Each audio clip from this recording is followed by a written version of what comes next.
Nous sommes dans la suite de notre shiur sur Messet Yesharim, mais nous sommes arrivés donc à la dernière partie du Perek-Tet, 9e chapitre.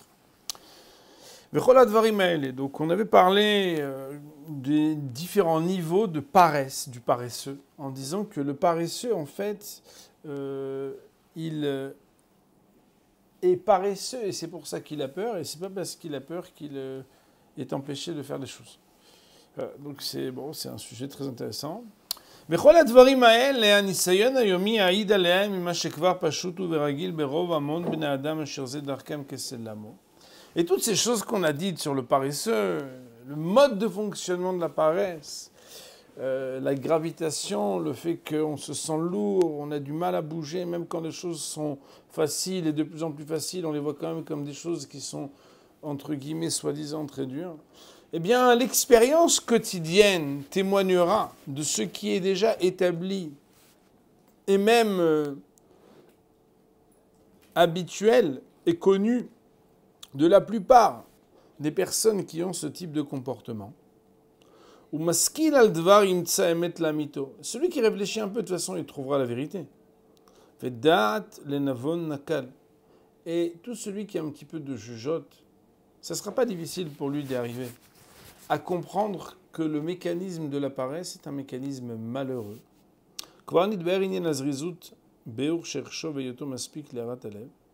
Et à présent, il me semble que nous avons déjà suffisamment bien étudié ce qu'est le zèle pour pouvoir éveiller les cœurs. Et une phrase qui est connue, qui est inspirée d'un verset des Proverbes du roi Salomon, c'est qu'un homme sage ajoute toujours de prendre des conseils et de réapprendre, de revisiter pour ajouter. Et voilà que tu peux observer que dans l'ordre d'évolution de la même rade, du passage de Rabbi Pinchas Ben Yair, qu'on avait cité dans l'introduction du livre, nos Hachamim ont vu juste de placer le zèle après la vigilance, qui al arov loye adam zariz im loye zahir bathila. Car dans la majorité des cas, ça veut dire pas dans tous les cas, mais dans la majorité des cas, l'homme ne pourra pas être zélé de faire le bien s'il n'est pas préalablement vigilant de s'abstenir de faire le mal. Bien évidemment, Moraï Verabotai, tout le monde se rappelle du verset qui dit Sur merava setov bakesh shalom verotfeu. Avant que d'essayer de faire des choses bien, il faut déjà essayer d'arrêter de faire des choses mauvaises. Du moins, c'est en général comme ça. Alors, il faut savoir, Moraï Verabotai, que ce n'est pas toujours vrai. Pourquoi ? Parce que par exemple, le Rambam, on sait qu'il y a deux chapitres dans l'Ilchot Teshuvah, le premier et le second, où là-bas, il met dans l'ordre différent ce qui est d'abord l'étape du regret avant d'abandonner la faute, ou d'abord le fait d'abandonner la faute avant de regretter. Et cette contradiction apparente est répondue par nos Chachamim, notamment le Rav Yaakov Toledano Zatzal, qui était le Rosh Shiva Oransi. Il a écrit dans son livre Chazon Baruch qu'on peut répondre à cette contradiction grâce aux commentaires de Rabbeinu Yonah. Rabbeinu Yonah nous dit la chose suivante. Si quelqu'un commet une faute qu'il n'a pas l'habitude de commettre, s'il commet une faute qu'il n'a pas l'habitude de commettre, ça veut dire que lui-même, naturellement, il a encore une sensibilité à la gravité de la faute qu'il a commise, puisqu'il n'a pas l'habitude de la commettre. C'est la raison pour laquelle, immédiatement au moment même où il commet cette faute, quelque chose dans son cœur et dans sa sensibilité peut être fragilisé, au point que l'accès au regret n'est pas loin. C'est facile de regretter quelque chose qu'on regrette naturellement, puisqu'on sait que c'est grave, on ne le fait jamais. Par exemple, quelqu'un qui fait jamais Shabbat, c'est pas la même chose que quand quelqu'un, chas v'shalom, une fois, il a trébuché sur une halakha du Shabbat, mais jamais d'habitude il fait ça. Immédiatement et naturellement, puisqu'il est extrêmement sensible et susceptible à cette faute, bien le regret va être la première étape. Bien évidemment, il devra reconnaître la faute, il devra s'engager dans le futur et tout ce que vous savez, mais le regret sera la première étape. Alors que et c'est là où je veux en venir, lorsque quelqu'un commet une faute de manière habituelle. Habituelle, ça veut dire quelqu'un qui a banalisé pour lui une faute. Quelqu'un, par exemple, je ne sais rien, qui fait la bise chaque fois qu'il rencontre une femme. Bonjour, ça va? Tu vas bien? Oui. Et pour cette personne-là, il ne s'agit pas de sa mère, de sa fille. Non, c'est quelqu'un d'étranger, mais cette personne-là fait ça tous les jours. Alors cette personne-là, il faut savoir que s'il attend de ressentir un regret profond avant de commencer à faire tchouva, ben il ne fera jamais tchouva. Parce qu'en réalité, Alpi Arov, la plupart du temps, le zèle, il vient quand quoi? Quand on arrête de faire quelque chose de mauvais pour faire quelque chose de bien. Mais ce n'est pas dans tous les cas. Parce qu'il y a des cas où nous disent nos Chachamim, dans ce cas-là, il faudra d'abord abandonner la faute pour ensuite seulement pouvoir arriver à regretter quelque chose. Alors bien évidemment, comme on est en Elul, je vous amène ce commentaire dans le Messie des Charim qui n'est pas exactement dans le thème, mais qui est annexe, même s'il est quand même associé, pour vous dire que dans la vie, si on attend de ne plus du tout être dans la faute pour se mettre à fond dans les mitzvot, si tu as une étiquette blanche sur ta chaise, mieux vaut la changer. Parce que c'est une chaise qui grince.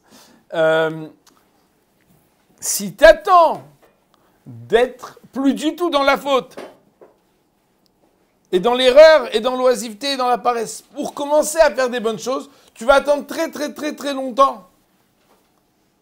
Mais en général, préoccupe-toi d'abord de boucher les trous pour que les rats n'entrent plus, et après quoi seulement tu pourras remplir ta maison avec des graines. Et donc c'est pour ça que d'abord il y a la zéhirout, la vigilance, et seulement après la zrizout. Il nous dit le Rav, car celui qui ne placera pas dans son cœur l'importance d'être vigilant dans ses actions, ou leitbonen ba'avoda mishpatea, et de réfléchir sur la manière avec laquelle il peut servir Hachem, et il faut réaliser ses préceptes, chez Zoé Midat Azerut, parce que c'est ça la vigilance. La vigilance, c'est faire attention. Se dire, mais qu'est-ce que j'ai fait bien, qu'est-ce que j'ai fait de mal, comment je pourrais faire mieux, pourquoi j'ai trébuché, comment je peux faire pour que ça ne se passe plus, etc. Ça va être difficile qu'il s'habille d'amour et de désir pour pouvoir être engagé avec engouement à faire la volonté d'Hachem.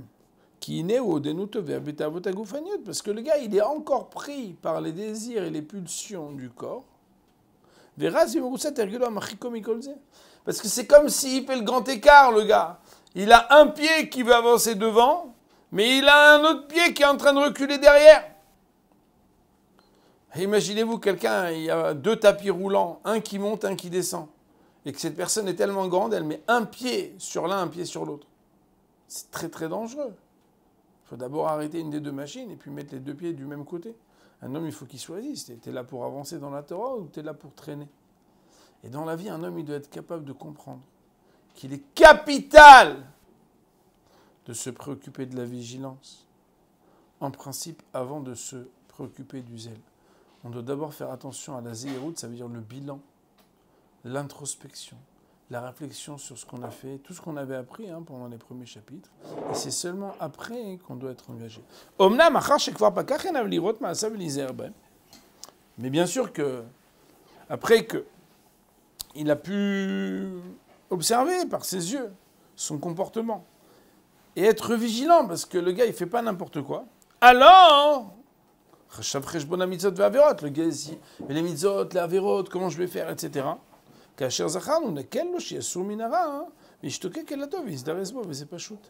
sera plus facile quand même pour lui de pouvoir, puisqu'il s'est écarté du mal, commencer à penser bien, à faire des choses bien. On va commencer dans quelques instants le chapitre 10, le Perek Yud, avec la Nekiyut, mais je voudrais juste quand même expliquer un tout petit peu quelque chose.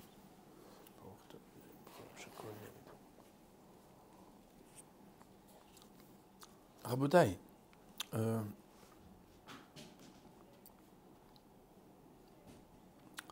quand quelqu'un il brasse du noir, c'est difficile qu'il puisse envisager le bien.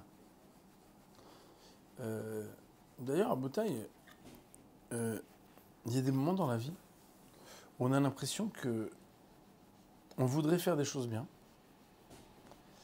mais on les fait plus en évitant de résoudre les problèmes qui nous empêchent que en faisant les choses dans l'ordre. Ça veut dire quoi?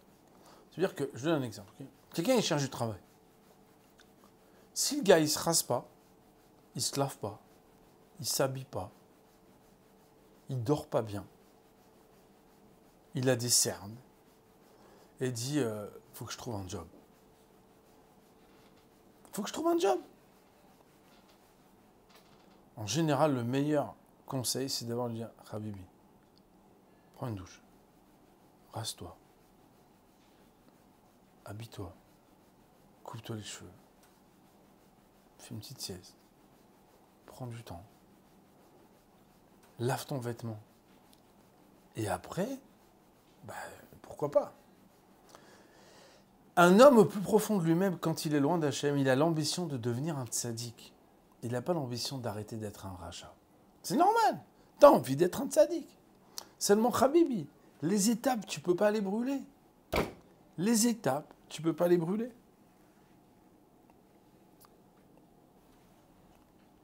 Alors, c'est avec beaucoup de simra que nous commençons le 10e chapitre. Comme on va le voir, le Rav lui-même va le dire tout de suite. Le 10e chapitre, c'est une nouvelle étape dans le livre. Bebiur à Nekiout. La Nekiout, littéralement, Naki, ça veut dire être propre, c'est le sujet de la propreté. Alors, à Bothaï, on ne parle pas du savon d'Ove, on ne parle pas de la propreté hygiénique, on parle d'une propreté spirituelle, bien sûr. Et il dit de Rav, Midat Nekiout, Yeyot Adam Naki Legamre, Mikol Midarao, Mikol Chet. L'attribut de la propreté, c'est le fait que l'homme soit totalement propre de tout trait de caractère mauvais et de toute faute. Ça veut dire quoi?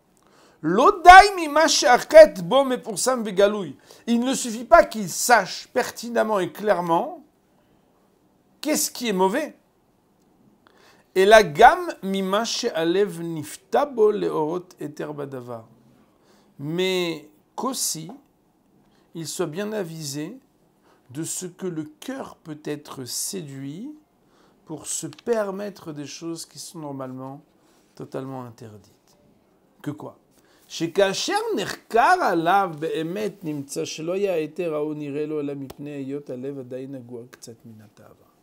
Parce qu'il faut savoir, mon river à Bothaï, que parfois, quand on fait une petite enquête pour comprendre, mais comment ce gars, il a pu se permettre à lui-même de faire telle ou telle chose interdite, on se rend compte que, en fait, comme il avait un centre d'intérêt, il avait ce qu'on appelle en hébreu moderne des négiot. Négiot, ça veut dire, voilà, c'est un petit point faible, quoi. Il a un penchant pour quelque chose.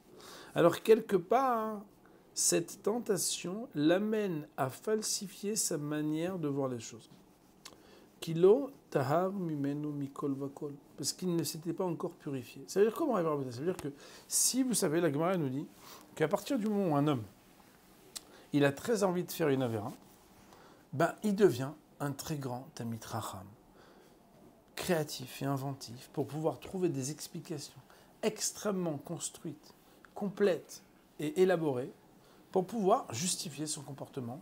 Parce que sinon, bien évidemment, si le gars il garde la pleine conscience de la gravité de l'interdit, le gars jamais il va fauter. Donc qu'est-ce qu'il fait? La Gemara nous dit, un homme ne faute que si nichnas bo ruach shtut. Il faut qu'il devienne un fou, un idiot. Quand tu dis, mais arrête, le gars, je le connais, super intelligent. Comment il fait une avéra pareille? Comment il fait une avéra pareille? Son désir prend le dessus. Et quand son désir prend le dessus, le gars, il peut écrire un livre entier pour expliquer pourquoi. Tu vois, c'est permis. Dans ce cas-là, c'est permis. Dans ce cas-là, c'était même nécessaire. Écoute, je ne peux pas faire autrement. Et Moraï Vera Bothaï. D'ailleurs, vous savez, il y a une blague de rabbin. Une blague de rabbin, attention, il va falloir...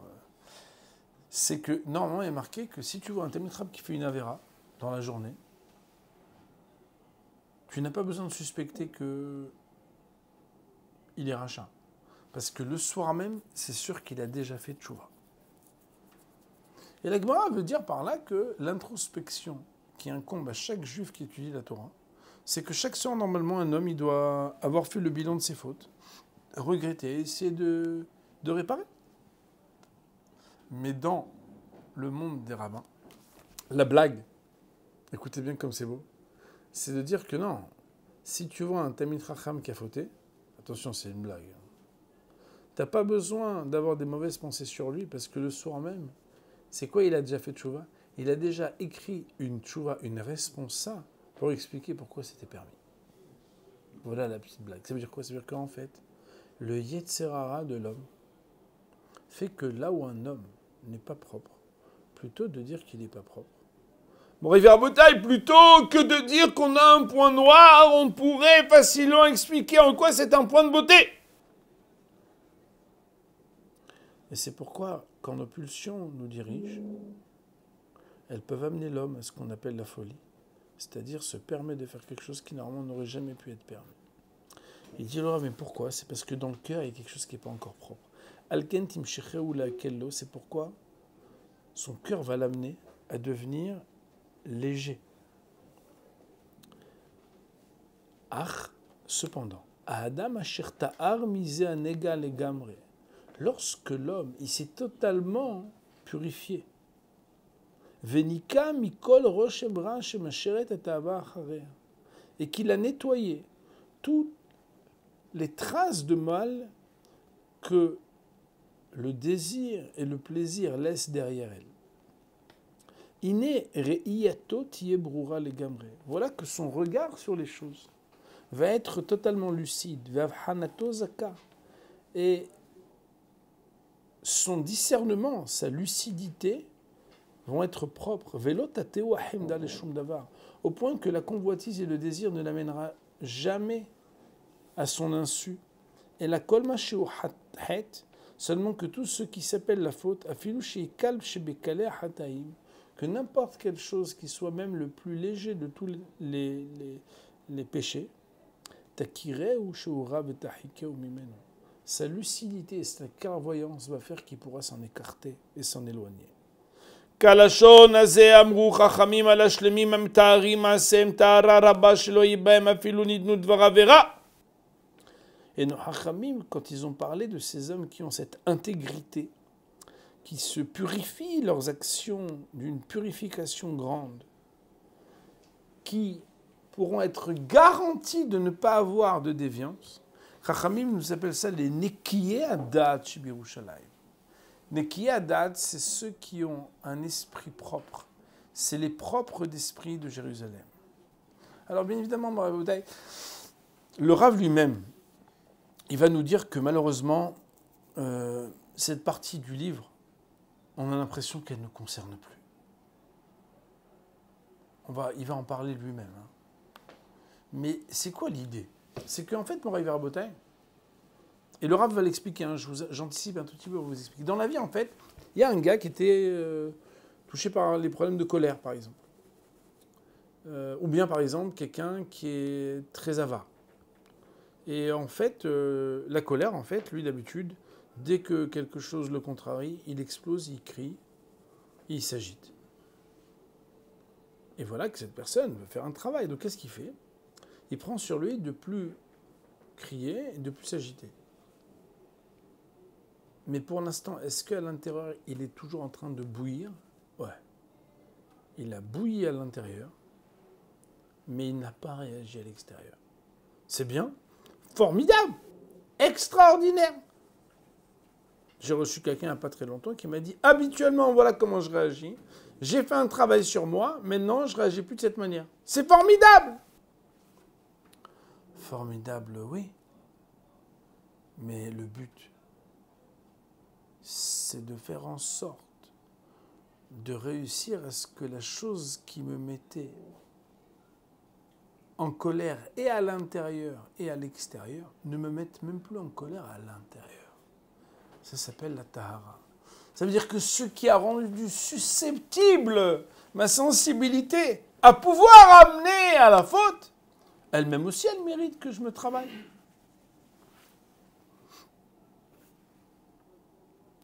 La nekiout, c'est comprendre qu'au-delà de la superficialité, de la transgressivité, ça veut dire que tu fais une avéra, tu veux pas une avéra, Baruch Hashem, je fais plus de avérotes. C'est vrai. Mais l'important, c'est pas d'être un Eved Hashem que dans son comportement. L'important, c'est d'être au service d'Hachem aussi dans son cœur. Et être un Eved Hashem aussi dans son cœur, c'est essayer de se demander qu'est-ce qui me tente et de quelle manière pourrais-je aller nettoyer, arranger, réparer, corriger les déviances de cœur qui sont les miennes. Et il nous dit, le Rabbi, et maintenant tu vas comprendre la différence entre celui qui est vigilant et celui qui est propre. Pourquoi? Écoutez Rabotai. Même si le vigilant et le propre, a priori, d'apparence, tu dis, ils sont proches l'un de l'autre.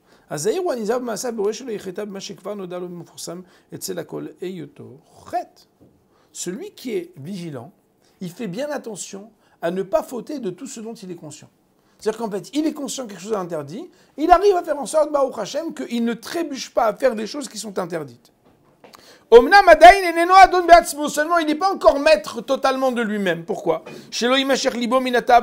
Parce qu'il a quand même une tentation à l'intérieur de lui. Parce que, attends, il y a des choses pour lesquelles il n'est pas encore bien averti. Et les choses pour lesquelles il n'est pas encore bien averti, il est susceptible de fauter. Mais les choses pour lesquelles il est averti, il ne faute pas. Parce qu'en fait, ce gars-là, même s'il essaie de contenir et conquérir et contenir son penchant, il n'a toujours pas, pour l'instant, changé sa propre nature intérieure. C'est pas parce qu'un gars, il surmonte les obstacles qui se présentent à lui, des désirs de son corps, de ses pulsions, qu'il n'a plus de sensibilité à ce qui stimule ses pulsions et ses désirs. Et là,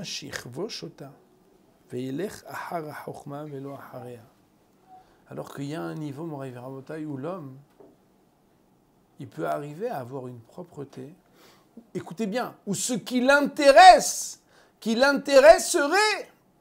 n'est que ce qui est de l'ordre de la spiritualité et de la sagesse.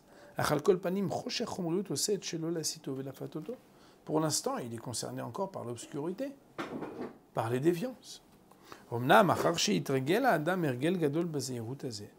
Mais lorsque l'homme est vigilant continuellement, et il s'habitue à réfléchir, et à se dire, attends, mais ça c'est pas bien, ça c'est bien, ça c'est quelque chose. Où il a déjà une première couche de nettoyage. C'est l'enduit avant la peinture, à Botaï. Le bonhomme, il enlève les problèmes, après il met de l'enduit, et après il dit, ça c'est bien, ça c'est pas bien, ça il faut faire attention. Ça. Non seulement le gars, il aura d'abord des vigilances de ne pas faire des choses mauvaises, et ensuite il va s'éduquer à faire des choses bien. À ce moment-là, son amour pour Hachem, le désir du bien rentre à l'intérieur de lui. Écoutez bien, Rabotai. Voilà que cette habitude-là va l'éloigner de la matérialité. Et c'est quelque chose qui va le faire être collé et attaché dans son esprit à une intégrité, ce qui l'amènera à un vrai nettoyage intérieur. Qu'on va voir que cet homme-là, il n'aura même plus les mêmes désirs qu'il avait avant. Parce qu'il a des nouveaux désirs. Parce qu'il a quelque chose de spirituel et de divin qui l'intéresse beaucoup plus que ce qui était son amour pour les futilités de ce monde-ci. Et alors, qu'est-ce qui restera? Il restera une vision pure et claire et limpide, au point que désormais, à ce moment-là, la partie matérielle et corporelle qui est en lui ne l'attirera plus vers le bas. À ce moment-là, il sera totalement propre. Ça veut dire quoi? Je ne sais pas si vous connaissez, il y a des gens qui avaient des passions pour des choses qui sont interdites. Ça arrive, des gens, ils ont des passions pour des choses qui sont interdites. Ou bien des choses de ce monde-ci. Quelqu'un a une passion pour les voitures, pour les montres, quelqu'un a une passion pour le football, quelqu'un... Et alors vous dire, mais c'est pas interdit, alors tout se discute. Les voitures pourries, en général, il y a personne qui a des passions pour les voitures pourries. En général. Et en général, quelqu'un qui a une passion pour les belles voitures, c'est extrêmement rare qu'il essaye de garder une petite voiture pourrie. Et comme disait un de mes amis d'enfance, finalement, une voiture, c'est du métal avec 4 roues. Alors, c'est vrai qu'il y a quand même des roues qui sont différentes, des métaux qui sont différents, mais en vraie vérité, c'est quand même une culture de quelque chose de confortable. De la même manière, des montres. Il y a des montres à 1 euro sur AliExpress. Il y a des montres à 5 euros, il y a des montres à 50 euros, il y a des montres à 500 euros. Il y a des montres à 1 million d'euros. Moi, je ne savais pas, j'ai rencontré quelqu'un, il vend des montres à 1 million d'euros. Mais finalement, il y a des aiguilles. Ça donne l'heure aussi. Morivé Rabotai, ces mêmes personnes, 10 ans plus tard, des fois vous les rencontrez. Ah non, moi, tout ça, j'ai arrêté. Et tu fais quoi? Bah, en ce moment, j'étudie le matin. J'ai pas compris. Tu sais quoi, t'étudies le matin? T'étudies les montres? Non, c'est fini, je te dis, c'est fini. C'est fini. Je t'ai connu, ta vie, c'était ça. Ta vie, c'était les voitures. Ta vie, c'était comment t'as changé. Bah en fait, Rabotai, changer profondément, c'est lorsque quelqu'un, au fur et à mesure de la vigilance, de ne pas s'intéresser à des choses... Bon, là, j'ai pris des montres et des voitures pour pas parler, vous comprenez, de la gourmandise non cachère ou des femmes. Vous comprenez, par exemple. Mais ça peut être la colère, ça peut être le fait d'être un voleur dans les affaires, ça peut être n'importe quoi, Ken. J'ai pris n'importe quel exemple. J'ai pas voulu prendre un truc grossièrement à sourd, mais vous avez compris. Quand la personne est vigilante de faire attention à ce qui est interdit, et que la personne s'investit de découvrir des choses qui sont des mythes non seulement permises, mais requises, cette personne-là, au fur et à mesure, non seulement elle va changer extérieurement dans son comportement, à ne plus faire des choses interdites et à faire des choses qui sont permises et demandées, mais la personne, même intérieurement, elle va de moins en moins s'intéresser et de moins en moins être sensible à des choses qui, pourtant, pouvaient être une passion pour elle.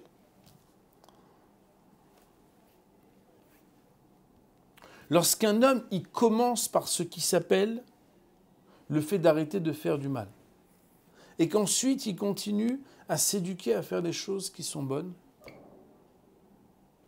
l'homme est transformé à l'intérieur de lui-même, non seulement dans ses comportements extérieurs, mais dans sa sensibilité qui s'élève au fur et à mesure, à ne plus être tentable, si on peut utiliser ce mot. On ne peut plus le tenter de la même manière parce que ça ne lui parle plus de la même manière. Parce que quelque chose fait qu'il y a une purification intérieure qui se fait au fur et à mesure de l'évolution d'un être juif. Et ça, Morivé Rabotai, je peux vous dire que c'est quelque chose qui est extrêmement encourageant pour chacun d'entre nous.